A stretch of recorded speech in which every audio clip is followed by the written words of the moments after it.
We're joined now by journalist and founder of the nonprofit organization American Congress for Truth. She's also the author of the new book, They Must Be Stopped, Why We Must Defeat Radical Islam and How We Can Do It. And She's Brigitte Gabriel. Exactly. It's en français. Brigitte, and how you say? Brigitte Gabriel. I told you. That was so much better than you said it earlier. Well, I'm sorry Brigitte about that. Gabriel. Even though we don't like the French, we like the way it sounds. J'adore.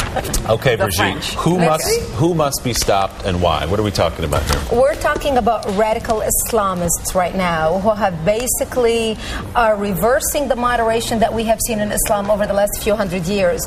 We have seen the radicals right now go into Arabic societies, Islamic societies all throughout the world, recruit from the young generation, revert back to the radical version of Islam as it was practiced in the 7th century, and they are inflicting terror on not only us in America but all around the world.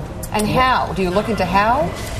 Yeah, terrorism, bombing, all the terror attacks that they are committing. They are now basically doing what Nazi Germany did, what Hitler did, by going after the youth and taking the youth and establishing madrasas all around the world and brainwashing young children into islamo-fascism or islamo-Nazism, to be raised to hate Western culture, resent our ways, and it is presenting a problem. We already have seen the writing on the wall in Gaza and the Palestinian territories. Well, it's a point. Hamas was freely elected. Hezbollah was elected in southern Lebanon. The Muslim Brotherhood won 60% of the races it contested in Egypt. Correct. They are winning the support of the people through the ballot box. Correct, and this is what happens when democracy is applied to cultures that are not really ready for democracy yet. So we are seeing this radical Islamic Bush made group. a mistake when he had pushed for those elections.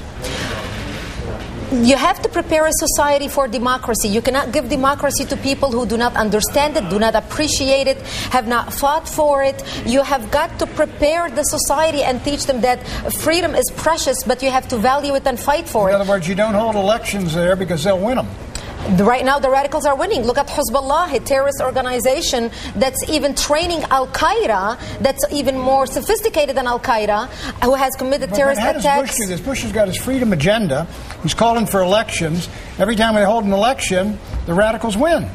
That is a problem. That is a problem that we have to face and we have to address. This is why we need to address the radical and how radicalism is spreading. Because democracy... Look, Iran had democracy prior to 79. Why are the people, after 300 years of modernizing, why are they reverting to, back to the 15th, 16th century? Because you have the Muslim Brotherhood, which was founded in 1928 in Egypt. It is the oldest radical Islamic organizations in the world, founded by al-Banna. Right. And it was basically as a response for Ataturk in Turkey, who ended the Islamic Khalifa. Right. Ataturk in Turkey said, enough of this radicalism. Women should have rights, women should get an education, women should go to school. So the radicals in Egypt started this little group that nobody paid attention to called the Muslim Brotherhood.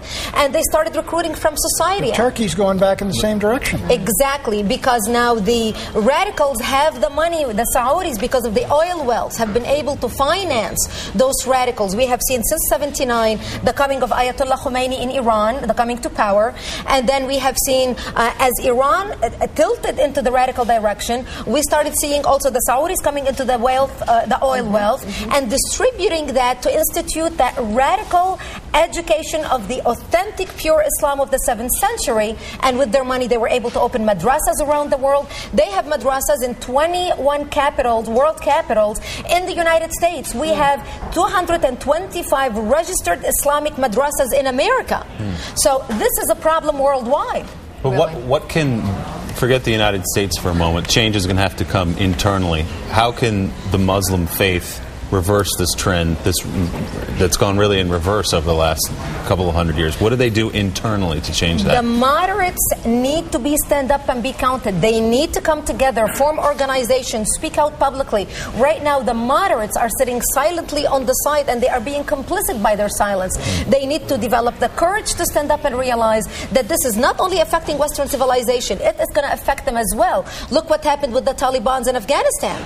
The Afghanis were educated, women were working, they were doctors, they were lawyers. They neglected the Taliban and they thought, well, the Taliban are not affecting us even though they are radicals. Once the Taliban took power, within 24 hours they instituted Sharia law, forbid movement to work. Look what's happening in Afghanistan right now. So the moderate Muslims who are now worldwide have a duty and a responsibility to stand up and be counted before it is too late. Brigitte Gabriel, thank you very much.